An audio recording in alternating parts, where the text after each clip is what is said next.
विद्महे वक्रतुंडाय धीमहि तन्नो दन्ति प्रचोदयात्।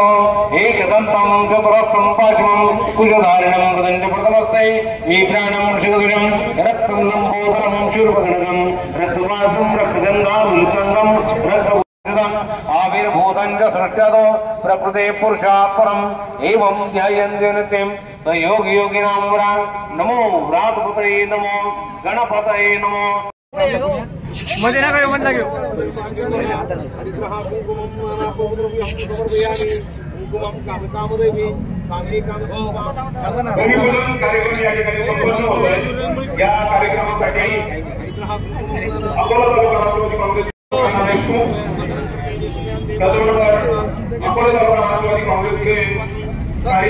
सन्माननीय ईश्वर वास्तवरे युवाध्यक्ष सन्माननीय आपले आभार आणि दिगोळकर दत्ताजी नवले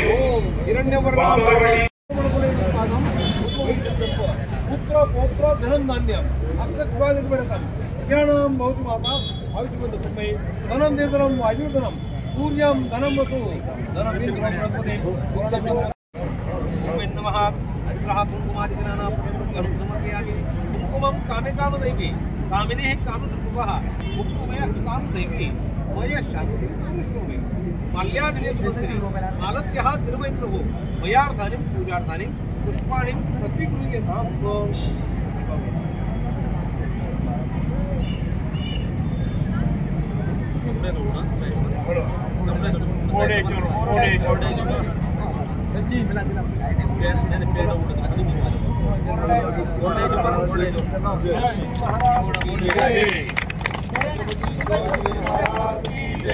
या ठिकाणी आमचा डॉक्टर झालेला आहे।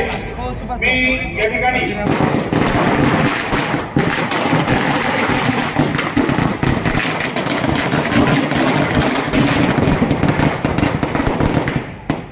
या बसस्थानकाचे नामकरण अखंड भारताचे आराध्य दैवत छत्रपती शिवाजी महाराज असे साकारणार आहे।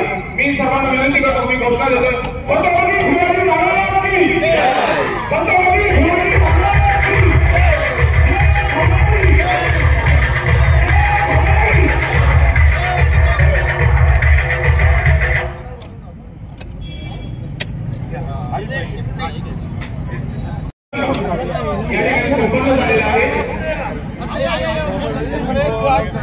की उभं राहिलं पाहिजे म्हणून आपण आतापर्यंत त्याला जवळजवळ 7 कोटी रुपये दिले, अजून 3 कोटी देणार आहे, 10 कोटी देणार आहे। आणि ज्या वेळेला या ठक्कर कॉम्प्लेक्सच्या अजून 10 वर्ष पूर्ण होतील तर त्या करार संपल्यानंतर ते आपण डिमॉलिश करून परत एकदा ते उभं करणार आहे। पण हे जे आता स्ट्रक्चर उभं करणार आहे ते स्ट्रक्चर पूर्णतः त्यावेळेलाही कामाला येईल, त्याला डिस्टर्ब करावं लागणार नाही। असं सुंदर बसस्थानक 6 जून ज्या दिवशी आपल्या राजाचा राज्याभिषेक सोहळा झाला त्या दिवशी आपण हे बसस्थानक लोकांसाठी रहिवाशांसाठी प्रारंभ करतो।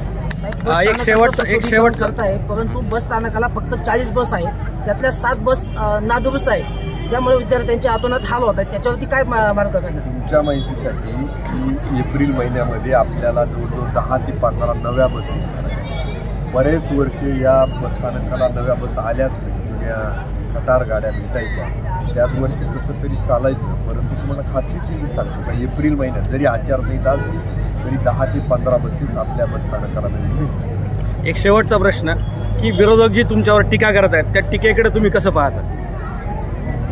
खरं तर त्या टीकेकडं मी बऱ्याच वेळा मी बातम्यात पाहत नाही, सांगितलं तर हे करतो, कारण हे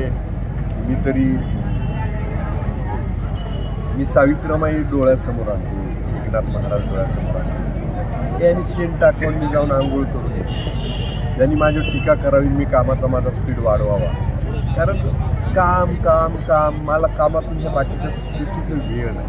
आणि मग जे माझ्यावर टीका करतायत ना तर लोक त्यांना म्हणतात यांच्या डोक्यावर फरक झाला, एवढ्या चांगल्या माणसाला तुम्ही नावं ठेवता, चॅनलवाल्यांना म्हणतात की यांची काहीतरी पोटा पाण्याचा प्रश्न आहे, त्यामुळे असं